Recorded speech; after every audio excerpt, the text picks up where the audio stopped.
Vetëm 90 minuta përpara skadimit të ultimatumit të vendosur nga Donald Trump ndaj Iranit, Washingtoni dhe Teherani arritën në një marrëveshje armëpushimi duke shmangur një përshkallëzim të mëtejshëm të konfliktit. Marrëveshja përfshin hapjen e ngushticës së Hormuzit për qarkullimin anijeve me disa kufizime teknike, si dhe ndalimin e sulmeve për një periudhë 2 javore. Shtëpia e Bardhë cilësoi këtë zhvillim si një sukses të madh të politikës dhe forcave ushtarake amerikane, duke theksuar se operacionin e zhvilluar në terren e kanë përmbushur objektivat kryesore brenda një kohe më të shkurtër nga si ishte parashikuar fillimisht.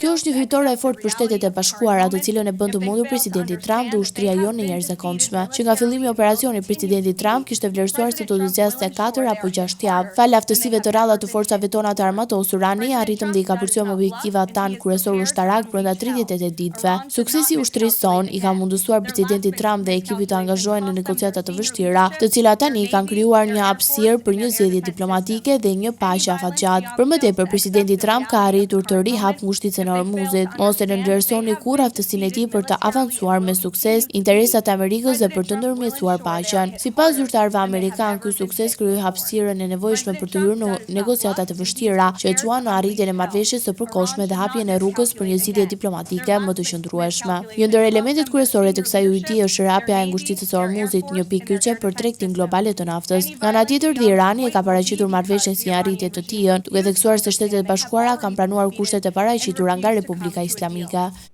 Këshilli i Lartë i Sigurisë Kombëtare i Iranit e konsideroi një fitore të madhe faktin që Shtetet e Bashkuara kanë pranuar planin ton me 10 pika sipas për negociatat që do të zhvillohen në Islamabad. Kjo nuk do të kupton megjithatë fundin e luftës. Irani do të pranojë mbylljen e konfliktit vetëm kur të gjitha detajet të përcaktohen gjatë negociatave. Sipas mediave shtetërore, Irani do të pranojë përfundimin e luftës vetëm pasi detajet të finalizohen në përputhje me një plan paqe për 10 pika që i është paraqitur Shtëpisë së Bardhë nëpërmjet ndërmjetësimeve pakistaneze. Plani për 10 pika shkërkon heqjen e të gjitha sanksioneve parësore dhe dytësore ndaj Iranit, vazhdimin e kontrollit iranian mbi ngushticën e Hormuzit, tërheqjen ushtarake amerikane nga Lindja e Mesme, një fund i sulmeve ndaj Iranit dhe aleatëve të tij, lirimi i aseteve të ngrira iraniane, një rezultat të Këshillit të Sigurimit të OKB-s që e bën çdo marrëveshje të detyrueshme. Izraeli pranon armëpushimi megjithse burimet nga Tel Avivi u shprehën të befasuara nga njoftimi i Beftit Trump. Megjithatë, kryeministri Netanyahu e bëri të qartë se armëpushimi nuk përfshin sulmin e Izraelit kundër Hezbollahut në Liban.